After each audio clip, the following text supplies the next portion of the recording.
What's going on, Pokemon GO trainers? Welcome to episode 2 of the Lured Up Podcast Creator Series, the podcast bringing your favorite content creators to talk about their work, process, and the game that brings it all together, Pokemon GO. Lured Up is part of the Pokemon Professor Network, and today is Saturday, June 6th, 2020.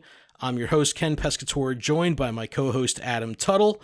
Adam, hello. What's up? How are you? What's going on? Do we have we have another friend? We have another friend. This wouldn't be a creator series show without a creator, and we're so fucking excited this week to be joined by Casual Coops. Coops, what's up, man? Welcome to the show. Yo, fellas, what is happening? What is going on? How are we? I'm so excited to have you on the show, man. Very excited. I gotta say, you. I've turned to, you know, the way I've consumed Pokemon Go content on YouTube lately has kind of changed, and the quarantine and all this other shit has changed things. But from a pure entertainment value, I swear, man, I thank you for making your content because it has provided me with many laughs and many smiles and all that fantastic shit. So it's I'm super excited to have you on the show and learn a little bit more about you and everything. So thanks again for coming on. Hey, listen, gents, not a problem. And can I just say while I'm here, for me, like, I know you'll be like, oh, Coops, stop being such a cringe. But for me, this is so exciting to...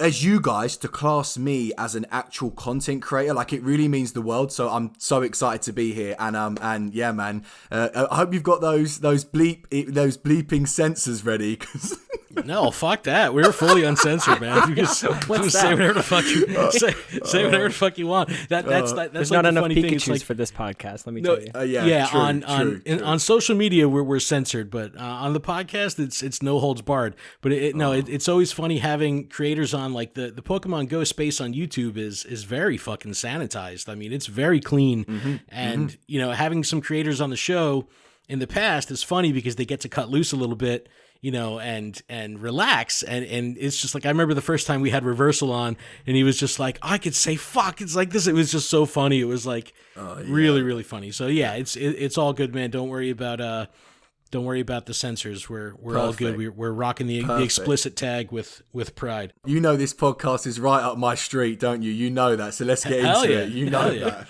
All right.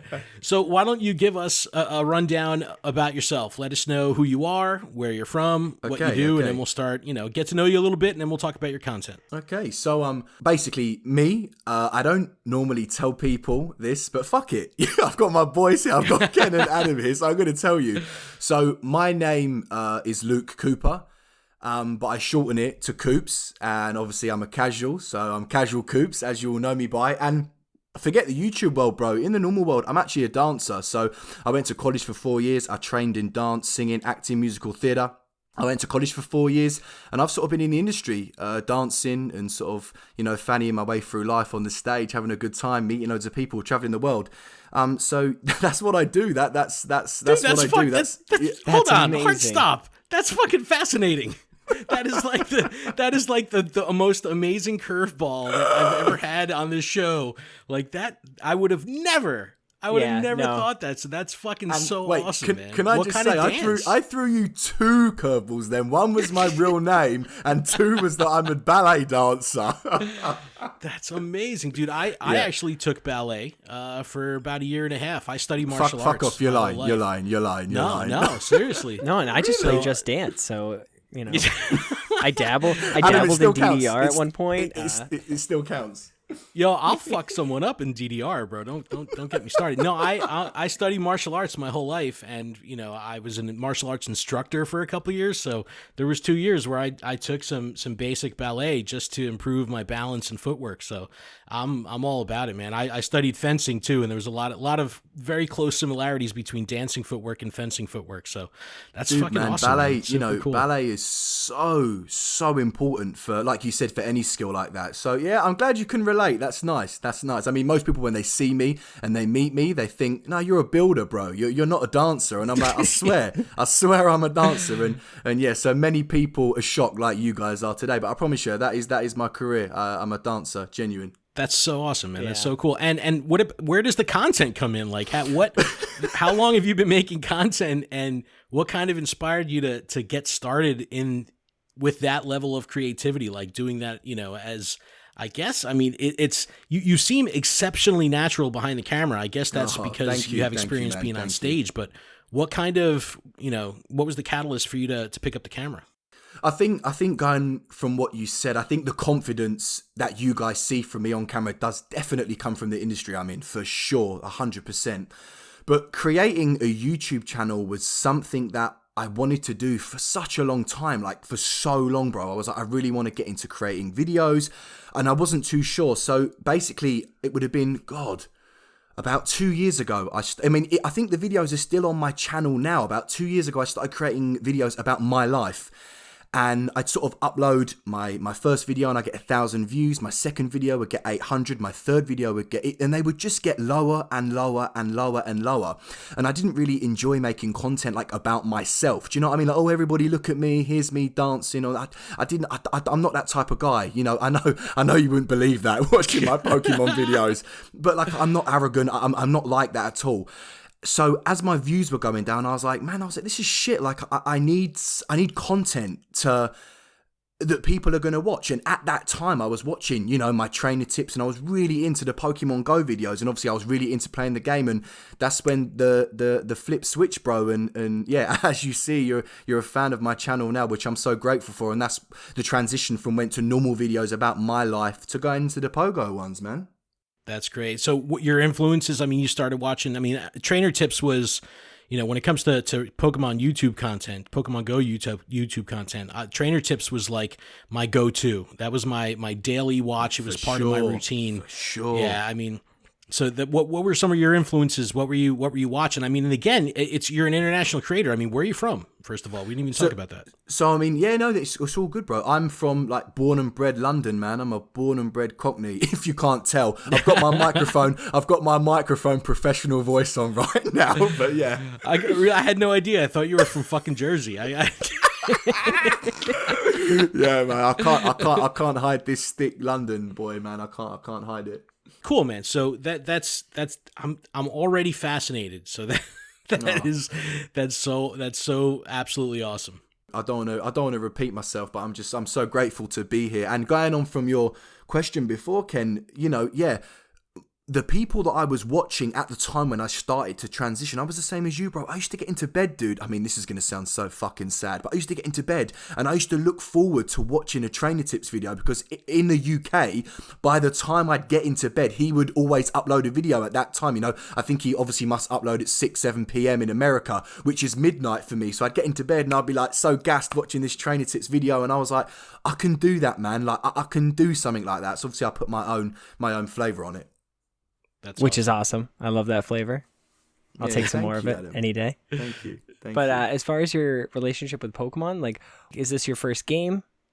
Where'd you start? What's your favorite Pokemon? I know that's a lot to take in. No, don't be silly, bro. So for me, I bet you guys are going to relate to this. I used to have this purple Game Boy Color. And I was obsessed with it. And to be honest, I'm not going to sit here and say that I used to bang out the red version, the blue version, the yellow version. I did play them, but for me, bro, it was about silver and gold. It was about Lugia and Ho-Oh. I used to play it all day long, bro. Adam, didn't you kind of really start there? Didn't you play silver? Well, it was blue, and then I kind of took I was really sad and never finished it because I was at the Elite Four. Left it in the limousine. Oh, that's got right. Got it back, that's and right. It was erased. I then, basically picked hold up on. silver. That's actually heartbreaking. By the way, your account was erased. Yep. He got it back, and then someone. Pokemon has never been the same since. Like playing a game, like Sword and Shield. I'm not done with all the content as far as like completing the game. Like I haven't caught Zamazenta or whatever yet, but like I haven't like completed a game because of that.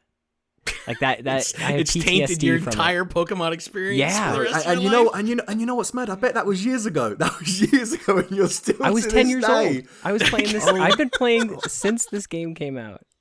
Oh my days! See, I'm old as fuck, so I was already out of high school when this shit came out. So I have fucking my I don't know what grade I was in, but I was 10 years old, And I remember having a Snorlax long sleeve shirt for my school picture.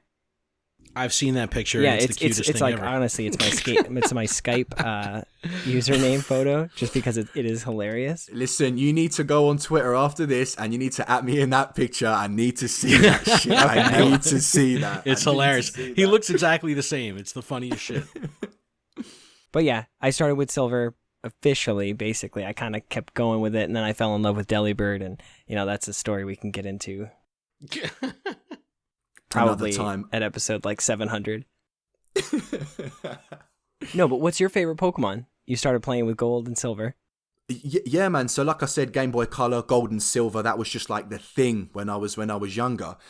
And I'm going to be honest with you guys, that was kind of where my Pokemon sort of love, sort of not died, it just moved on. It moved on, and I grew up, and I was a fan of other things, and went to school and stuff, and then when Pokemon GO came out, it's as like all three of us, it kind of took over my life a little bit. And my favorite Pokemon, what's yours? What are you two? Let me get some inspiration, because I don't actually have like a favorite one. Can you understand that? I don't have like a favorite. I can't understand that. I think it changes. I mean, it's like for the longest time, Geodude was my favorite, like hands down Geodude. But Magikarp was always a close second. And then now, when people ask me what my favorite Pokemon is, I say Magikarp. So it's like it's typically between Geodude and Magikarp, but I think Magikarp is the one for right now. Yeah. See, mine's been Delibird forever. Adam's obsessed. Yeah, it's kind of like the embodiment of listen. Christmas, like I feel like I don't need to see cheer. the T-shirt to know that he loves Delibird.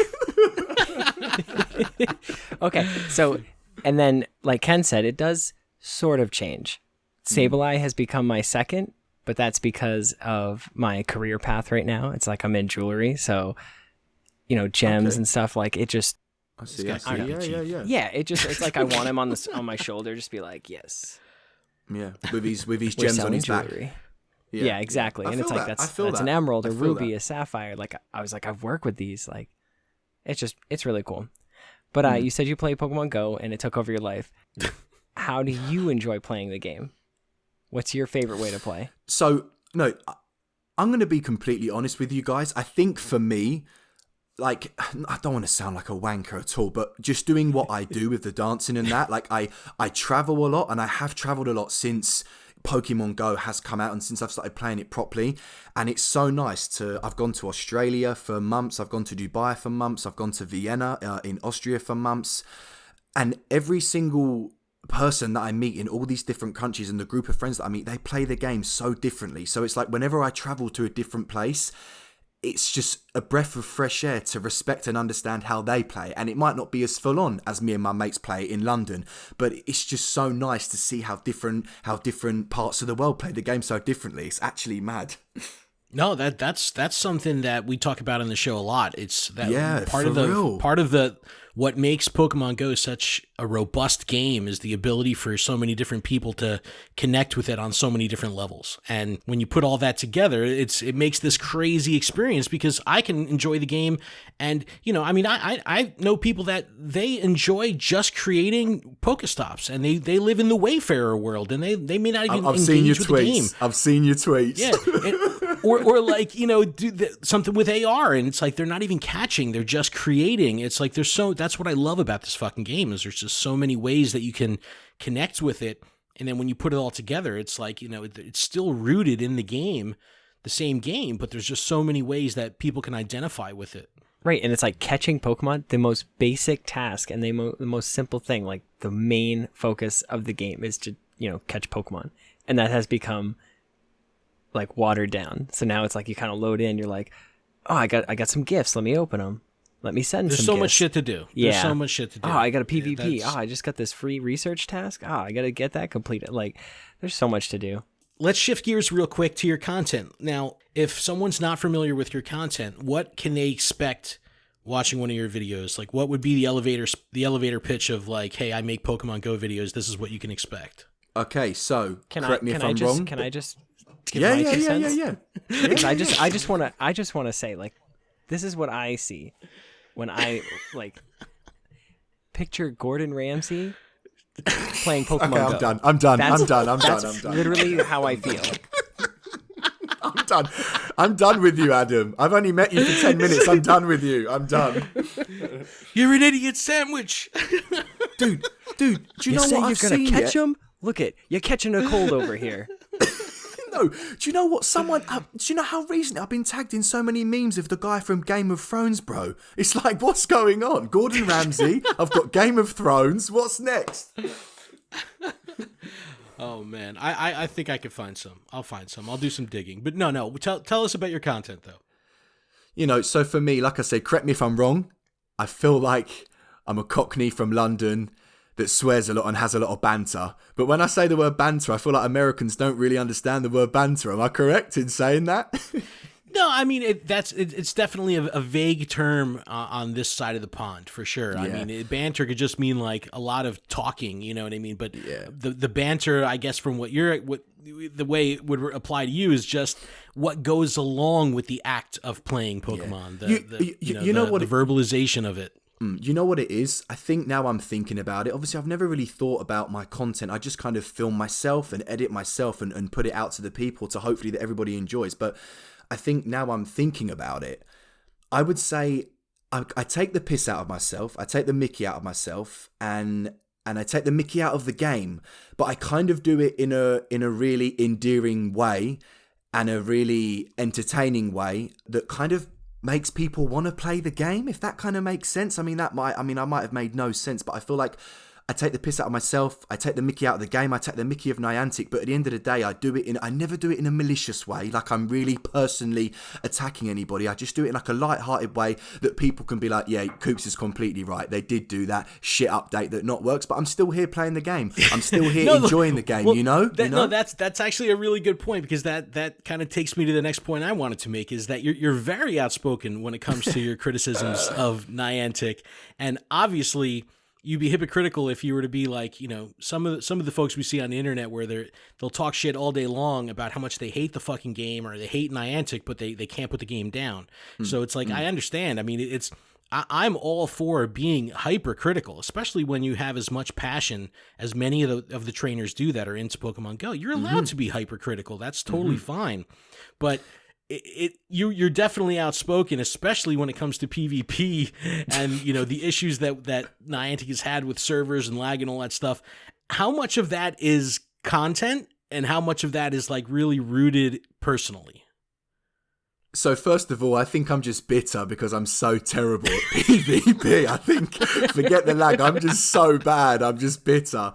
No, you know what, lads, and I'm sure you'll agree. I think like anything in life, I think when money comes into it, I get pissed off. And for me, you know, when there's silly issues and there's silly bugs and there's things that affect your rating, and if I'm going to sit there and do 1 hour out of my day and use 5 premium raid passes that cost money, if I'm going to do all that and in every single match get lag, I just personally don't think it's acceptable. So 100% what I'm saying, and when you see I'm angry, that's not fake, that's not content, that's not anything but me being outspoken. I'm a very honest guy and saying how I feel and how I think a lot of the community feels. I don't bumlick Niantic. If I've paid £1 or for you guys $1 for 5 battles in PvP and I get lag in 3 of them, that's not. Give me my fucking dollar back. give me my pound back. No, but am I right or am I wrong? Because, you know, that's how I look at it. But obviously, in regards to when I make the videos, of course, when I edit them and I add in some memes and I add in some funny music, of course, I create it into the content that I love. So, but genuinely, bro, when I create those videos and when I rant, that's, you know, if you met me at a Go Fest, which I hope happens one day, that's me being me, bro. That's great. No, well, I think that it comes off because, especially when you're in the throes of your like tirades, it's very organic. Like you could tell that you're not playing a character, you're not playing a persona. Like it seems exceptionally natural and exceptionally organic. And I think that, I think then that's why it works. That's why it's successful, because you seem to have a very grounded voice and the attitude and perspective that you take seems to mirror a lot of the community, for better or for worse. But I mean, it mirrors the community. That's why I think it resonates with a lot of people. Man. That's why I think that you're going to have a lot of success on YouTube as you start to grow and get more, a larger impression share, because, it's just a matter of getting in front of more people. That's why I wanted to bring you on the show, because it's like, your content is fucking hilarious. But are you ever concerned that some of your criticisms are a little too harsh? Are you ever worried about backlash or, anything like that? Or do you just fucking let it fly? I basically created a video, right? And I didn't clickbait Mystic 7 in the title. It was a video and it was saying April Fool's Mystic 7 because I caught a shiny Sudowoodo, right, on like the first hour it came out. And I didn't clickbait. Everybody knows he likes Sudowoodo, and at that time I didn't really know. I still don't know how fucking YouTube works, bro. I've got no idea. So I didn't think it was going to get views. Anyway, the video got like 2,500 views, and I know you're thinking, Coops, come on, calm down. For me, bro, at that time when I had like 400 subscribers, that was massive, and I was like, oh my god. And I gained like 100 subscribers from obviously Mystic 7's fan base of obviously the video's been searched through anyway. Because I got these views, in my head I was thinking, I need to come out with a video, that bangs, that is going to be quite controversial, e.g. the brutally rating the Pokemon GO YouTubers. And guess what, lads? I know, dude. I lost all those 100 subscribers. Dude, so I remember you put up like a teaser, or you put up like some kind of tweet or something that said, hey, I got an idea. I'm going to make a video rating YouTubers. And I commented, I was like, dude, honestly, this sounds like a fucking terrible idea, but I can't wait to watch. And I remember you sent a picture of someone eating popcorn that you were ready to watch the show. I was creasing. Oh my gosh. What inspired you to do that? Was that just because you wanted to? Because I have absolutely no problem with anyone playing the anti-hero or playing the villain or making that part of the brand message. That's totally fine, and you clearly own it and you're fine with it, which makes it work. But were you concerned about creators reaching out to you and being like, yo, what the fuck?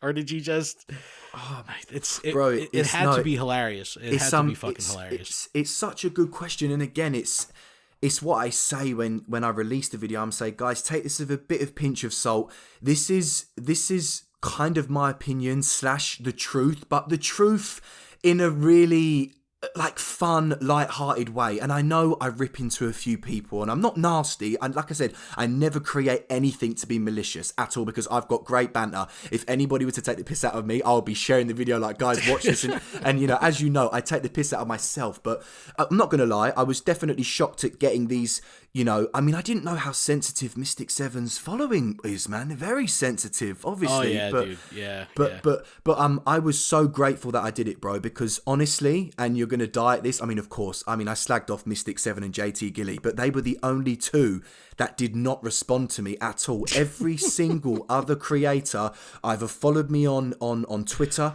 either DM me on Twitter, subscribe to my channel. I think Zionic subscribed to my channel. Zoe Two Dots, Pokemaster Holly has, and then all of them left a comment on my video. And to me at the time, bro, for an up and coming, what does that even mean? From an up and coming content creator, I bet it felt that's huge. Amazing. That's huge. Yeah, no, hell yeah. Well, because and sometimes it takes stirring the shit a little bit to make it smell. You know what I'm saying? So it's I totally get it, because it definitely, in our community, within our Discord, within my local community out and playing, people were talking about it, and people were like, yo, this is fucking hilarious. Dope. And it was like, it's interesting, because the YouTube community for a while with Pokemon Go, it really lived on YouTube, and Twitter too.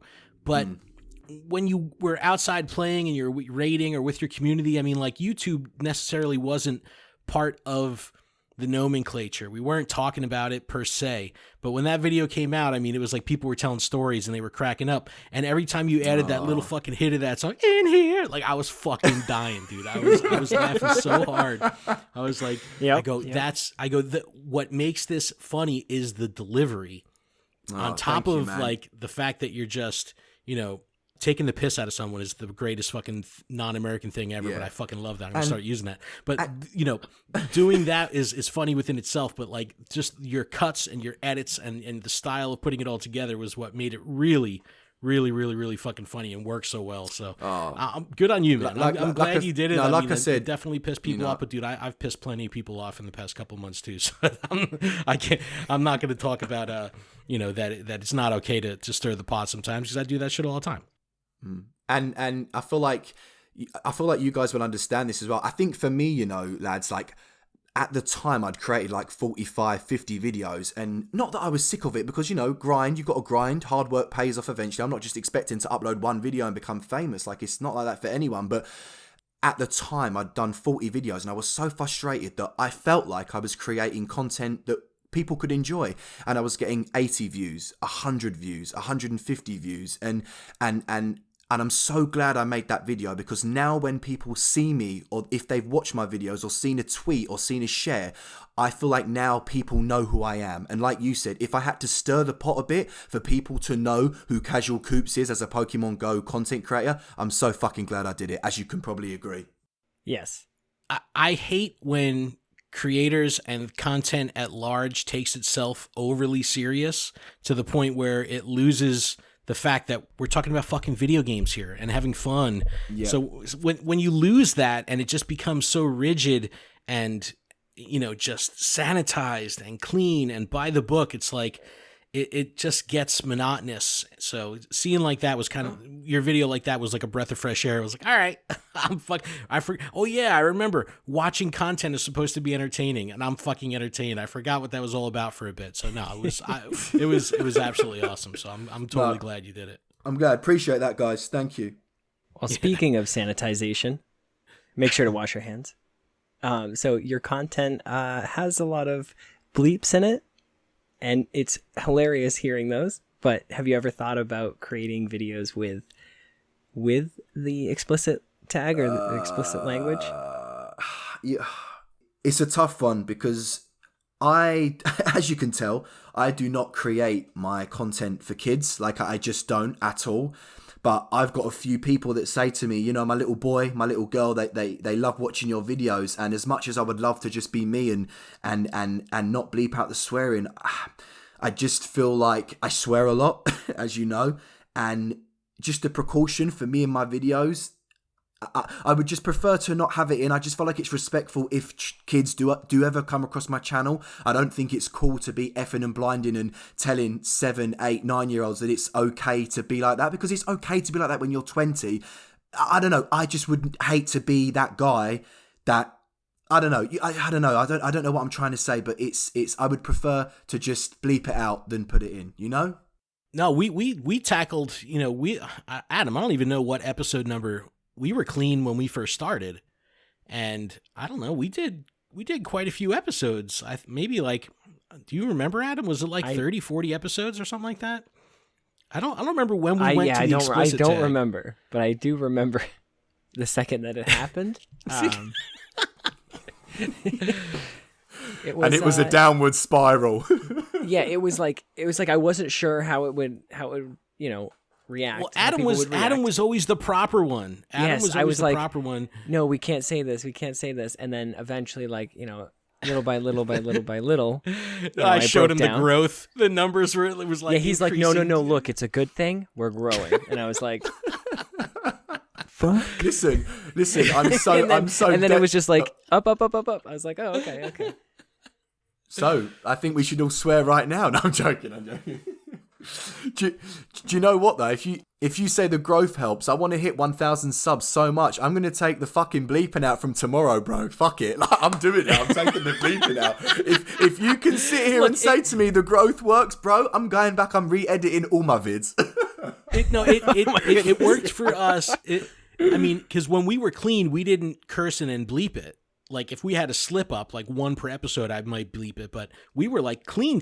Like we didn't mention it at all. Yeah, we would pause and then say it. Yeah, so it that just became part of our identity. And it's not like we're cursing for the sake of cursing. It's more from a natural thing. And then that's what would happen. People would write us and say like, oh my God, this is crazy because I'm so not used to hearing people talk about Pokemon Go the way I talk about, meaning like the listener, like the way I talk about Pokemon Go with my friends. Like this is how we talk about it. And now it seems like, I'm hanging out with you guys and we're just, all hanging out, shooting the shit about the game and seem very natural. And that's why it worked for us, because we didn't do it in like this fucking gratuitous way where it was like so over the top and we're just, trying to say like, cock and balls for no reason. Like we're just, well, you say it for no reason.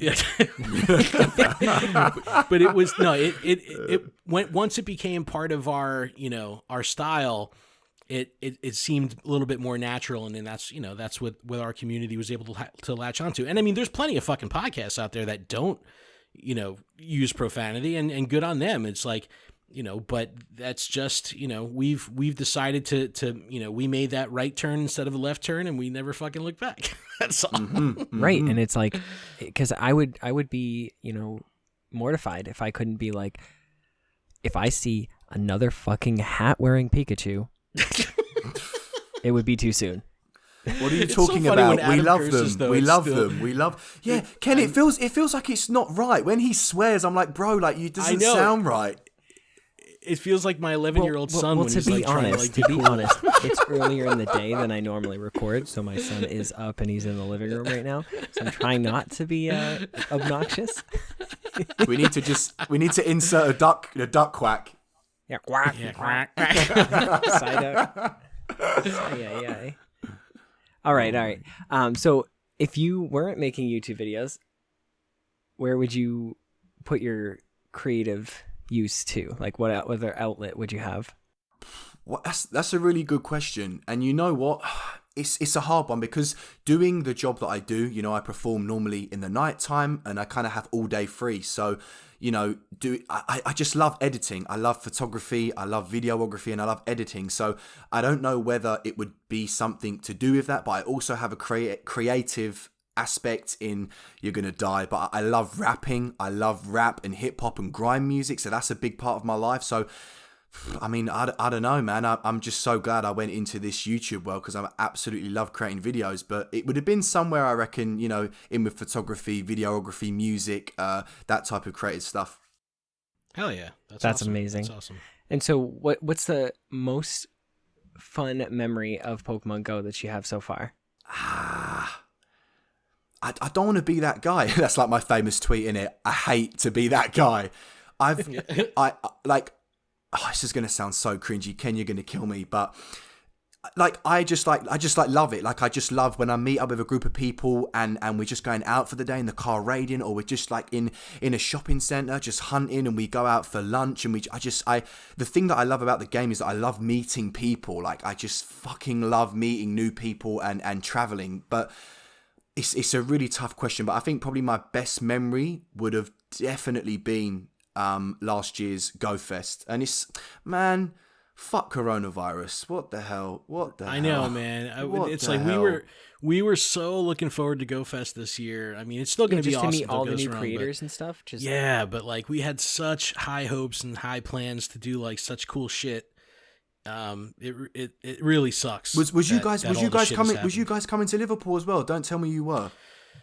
We were we had tickets, so it was, we were gonna do our best to get there, and I think that the goal right now is to send Adam to Pokemon Worlds next year in London. Okay. He'll definitely be there. That's on the radar for us for sure, is to get his ass out there. Yeah, because I play the TCG, so like that's like a big deal for me. And they canceled all 2020 events, so. Yeah, listen, if you guys are ever in London, I'm literally 10 minutes on the train from London. You guys are more than welcome to stay at my house free of charge, and I mean that. You're more than welcome anytime. Just let me know, all right? I appreciate that. Fuck yeah, hell yeah. All right, we're in. Just let me know what beers you drink, and it's a go. It's a go. It's a Pokemon Go. Hell yeah. All right, as we wrap up here, what are your goals for the channel? Like it's honestly, it's an interesting scene and it's an interesting space to be in because there's a lot of different approaches that you can take to growth and a lot of different approaches you could take to setting goals. What in the short term and in the long term, what are some things that you want to accomplish with your channel? I mean, is this something that you want to pursue hardcore, or is this kind of something that you're doing in it just as a companionship to your life and as a creative outlet, or is this something you really will go for with traveling and continue to push? I never started doing this YouTube creating Pokemon Go videos. I never expected to even hit 1,000 subscribers. I never expected to get the views that I do. I never expected to get the support and the love that I do. And I'm kind of addicted to it now. I really do love it. So I think it's such a difficult question because when I started this out, I purely did it as a hobby because I had the time and I loved the game and I love watching Pokemon Go videos. So for me, I always said, maybe in 3-4 years I might hit 1,000 subscribers or whatever if I was lucky enough to get that opportunity. But the channel for me, it's doing okay, and it's obviously, it has good days and it has bad days and it has, happy times and frustrating times. Sure. When creating content and, some things you think are going to do well and they don't, etc., etc. But, short term right now, I really want to hit that 1,000 subs, man. I really want to hit that. Not to sound up my own arse, but I'm confident in my content and I love what I create. I feel like I'm a little bit of an underrated legend at the moment, and I want people it's the truth. I want people to see my content, and I feel like there's a market for my content for people to enjoy, and I'm just hopefully one day more people get to see my content. And in the long term, bro, I haven't really got a long term goal because I never even expected to get anything from this, as I said, but definitely just to keep creating videos, and when I hit that 1,000 subs, my channel might grow and just grow and grow and grow, or I don't know, because I've never wanted to get paid from this. I've never wanted to. I know I'm blabbering on, but I've never wanted to. No, but dude, that's exciting though. That's what makes it exciting, because it's so fresh. It's true. That's what I mean. Like it's such a fresh thing. Oh, yeah. But, like genuinely, I've never ever asked my dad, my girlfriend, my mum. I never set this out and was like, by a year I want 10,000 subscribers and to get in my first paycheck, bro. Like I just purely bought a £80 camera. I edit my videos on iMovie. I'd never owned a microphone. This is, I've had to buy one for this podcast. It's this world is so new to me, and I did it just because I freaking loved Pokemon Go as a game. And 8 months after creating videos, here I am on my first podcast. So maybe if creating content gets me these amazing opportunities, I'm gonna keep doing it, because I'm seriously enjoying it. Hell yeah, man. No, that's awesome. And I'll definitely encourage our community to check your stuff out, because I without a doubt, I feel that there would be some really heavy crossover between our community here on the podcast. Yeah, I know that they would enjoy your we content. definitely It's right up. Yeah. 100%. So we'll definitely send some traffic your way, and make sure everyone, links in the description, of course, to everywhere that you can find Casual Coops. Just support him on his platforms. Like, follow, subscribe, notifications, the whole fucking rigmarole. You know the deal. Yeah. And that's what's funny. I think that, you said it. It's so funny. I think if people like you guys, I feel like they're gonna like me. I feel like we're all long lost brothers from America to London. That's the thing. It's like you just when you have the game to draw the communities together and have that kind of camaraderie, it's like, yeah, man, it's just like we're hanging out fucking playing cards. You know what I mean? It's just for sure. It's just a very, very casual environment, and that's where you can create the best content, because it comes from a place of it being natural and organic, and it's not like, a constructed boy band or something. This is like the fucking this is like the garage punk rock band. You know what I mean? That like believe me, my fucking headphones right now have duct tape and rubber bands holding them together. Like I'm you know what I mean? Like, I'm surprised the batteries are still alive. So it's like, whereas, I mean, you said you edit your videos in fucking iMovie, bro. Every thumbnail I've ever made, I do in fucking Microsoft Paint. It's like, I keep that shit real as hell. It's like, that's what makes it Dude. That's what makes it fun, and that's what makes it, grounded. And I think that's what, the community can appreciate. Yeah, from man. a creator perspective, because it's like it's not artificial. That's awesome, bro. man. Well, dude, why don't you let everybody know where they can find you? Shout outs, give us your information. I definitely want to make sure everyone checks out your content and definitely subscribes to the channel. Let's get this man to 1,000 subs, because once that happens, that's kind of like the springboard point. Then you can monetize the channel. You can start doing cool shit, streaming, all that stuff. So it's like, let's get him to 1,000. But why don't you let the community know where they can find you? Thank you very much, guys. So yeah, if you want to follow my YouTube channel, it will be on YouTube, Casual Coops, and then on Twitter, my handle is just at Coops the Casual. So they're kind of a lot of people ask me about Instagram, but I don't have Instagram. I don't even have a personal Instagram account. So yeah, YouTube and Twitter, come follow me, guys. Come follow my journey. Come follow my adventures. And I really do hope that my content brings a smile to your face and makes a bad day into a good day. So yeah, that's my aim, man. That's my aim. Fuck yeah, dude. Awesome. How could you not be behind that? Right? That's awesome. Well, dude, thank you so much for coming on the show. We really appreciate it. Everyone else, thanks so much. We'll be releasing our normal show like usual on Friday for all the news, all the latest stuff that's going on in the show. But as for our creator series, thank you again, Casual Coops. We appreciate it. Thanks for coming on the show. Yeah, thank you so much. No, Adam, Ken, it's been an absolute pleasure. And, maybe when I hit 1,000 subs, you might have me on again, because I've really enjoyed this. Maybe. Well, look, dude, over the summer, I'm going to be doing a creator roundtable with a bunch of YouTubers. I've done them before, and I'll definitely have you back on. And that's a funny one, because we get 10 people on it. We do a video Zoom call, so it's like we get a bunch of people in the same room, and it just turns into absolute, a shit show shenanigans. It's absolutely hilarious. So I'll definitely have you back on for that, because that'll be a good time.